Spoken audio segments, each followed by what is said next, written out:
Today, the Senate Foreign Relations Committee approved the resolution to allow Montenegro to become a member of the North Atlantic Treaty Organization.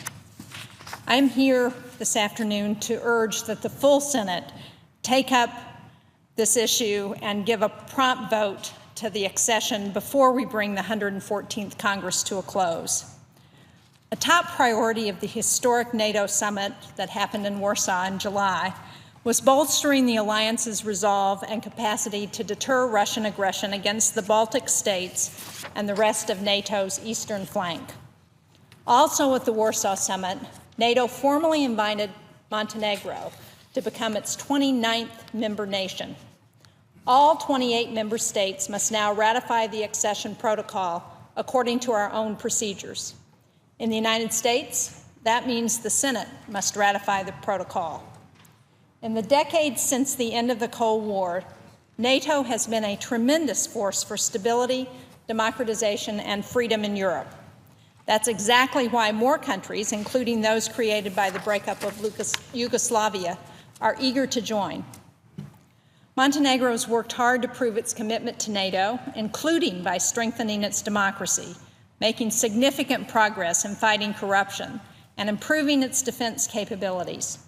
Montenegro's membership in NATO would have significant impact, including completing the alliance's unbroken control of the Adriatic coast. It will serve to further anchor the Balkan region in the security framework of NATO.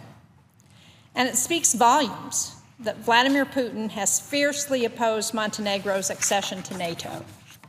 During Montenegro's general election in October, authorities arrested 20 people suspected of plotting with support from Russia to overthrow the cabinet and assassinate Montenegro's Prime Minister, Milo Djukanovic. While NATO is purely a defensive alliance, Russia has warned Montenegro of retaliation if the country continues to pursue NATO membership. By quickly approving the resolution on accession, the United States Senate can demonstrate that it stands firmly with Montenegro and that we will not allow Putin to bully European states with impunity. Montenegro's membership would reaffirm that NATO's door remains open to aspirant nations that share the values of all NATO members and stand ready to contribute to NATO operations. NATO must stand firm on the principle that the decision to seek membership in the alliance cannot be blocked by a third party. NATO is the most ambitious and successful alliance in history. Across nearly 7 decades, it's risen to every challenge, deterring the Soviet Union during the Cold War, integrating former Soviet bloc countries into a Europe whole and free, restoring peace in the Balkans after Yugoslavia's breakup, invoking Article 5 in defense of the United States after September 11th, and most recently, taking the fight to the Islamic State terrorist group in Syria and Iraq.